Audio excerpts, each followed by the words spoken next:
I'm back with She Fell for a Math Genius Part 3. The room fell into a heavy, suffocating silence. Maya held her breath, looking at Liam. She knew how much he hated the pressure of the academic world, but this was a dream opportunity for anyone. Part of her feared that if he took it, he would disappear back into that elite world, far away from her. Liam looked down at the envelope. He didn't take it. "Professor," Liam said quietly, looking Vance straight in the eye. "My mind belongs to me. I'm not interested." Vance's face fell. "Liam, don't throw your life away out of pride." "It's not pride, sir. It's peace," Liam replied firmly. "Now, if you'll excuse us, it's late." After a long pause, Vance sighed, placed the envelope on a nearby display table, and turned to leave. Before stepping out into the rain, he looked back at Maya. "Talk to him, Miss Lynn. If anyone can make him see reason, maybe it's you." The door clicked shut, leaving a heavy silence in the room. On the wooden table sat the white envelope, holding a future that most people would sacrifice everything for.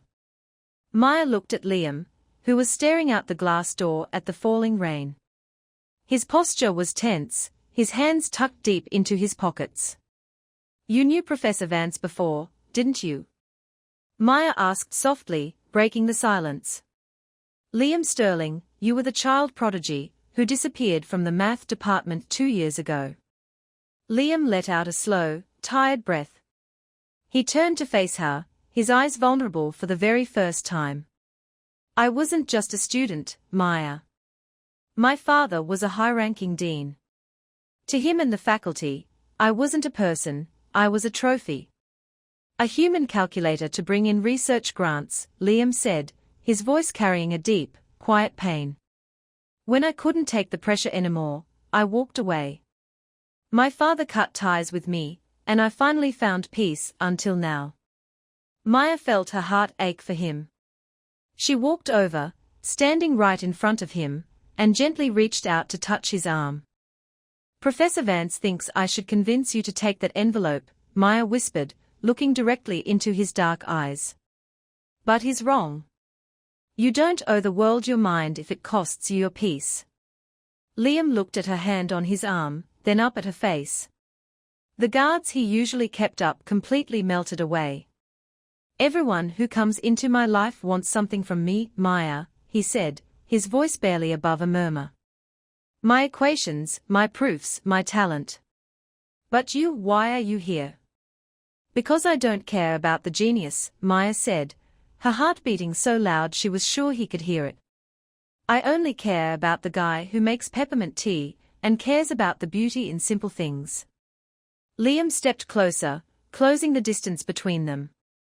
Rain tapped heavily against the glass, but inside, time seemed to stop. "I thought I wanted to be alone forever," Liam softly admitted, raising his hand to gently tuck a strand of hair behind her ear.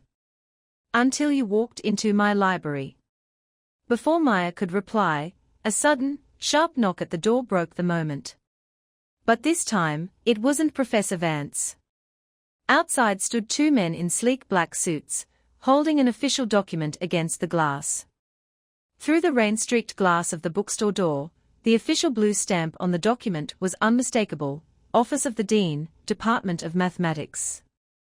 Liam's face went cold. He walked over and pushed the door open just enough to let the chilly damp air inside. "Liam Sterling," one of the men in suits spoke, his tone completely professional. "Your father, Dean Thomas Sterling, has formally requested your presence at the International Mathematical Olympiad Gala this Saturday. As the founder's son and a former champion, your absence is affecting the university's corporate sponsorship." Liam didn't even look at the paper. "Tell my father that I am no longer a pawn in his PR strategy." "He anticipated you'd say that," the second man replied calmly. "Which is why he instructed us to inform you that if you do not attend, the board will finalize the sale of this building. Ethelgard Books will be demolished by the end of the month." Maya gasped, looking at Liam. The old bookstore wasn't just his apartment, it was his sanctuary, his home, and his last connection to a peaceful life. Liam's knuckles turned white as he gripped the edge of the door. He wouldn't. He already signed the preliminary order, the man said, handing over a sleek black envelope before both men turned and disappeared into the rain. Liam stood frozen in the doorway, staring at the envelope in his hand. The quiet world he had built was crumbling around him. Maya walked up beside him and gently laid her hand over his trembling fingers. "Liam, we won't let him take this place from you." Liam looked at her, his usual calm demeanor completely shattered, revealing a raw, determined fire. "He thinks math is just power and control, Maya. It's time someone showed him what it really means." Maya met his gaze, a proud smile breaking across her face. "Then let's go to that gala together." Saturday evening arrived faster than either of them expected. Rain continued to drizzle outside, but inside the small apartment above the bookstore, the atmosphere was warm and filled with a quiet intensity. Maya stood in front of the full-length mirror, adjusting the hem of a simple yet elegant navy blue dress she had borrowed from her roommate. She took a deep breath, trying to soothe the nervous fluttering in her chest. Footsteps echoed softly on the wooden floorboards. Maya turned to see Liam walking out from his room, and for a moment, her breath caught in her throat. He wasn't wearing his usual oversized hoodie. Liam wore a tailored black suit that fit his lean frame perfectly, though he had left the top button of his white shirt undone, refusing to wear a tie. With his dark hair neatly styled and his sharp jawline exposed, he looked effortlessly captivating. Liam stopped in his tracks, his dark eyes fixing on Maya. For a long, quiet moment, neither of them spoke.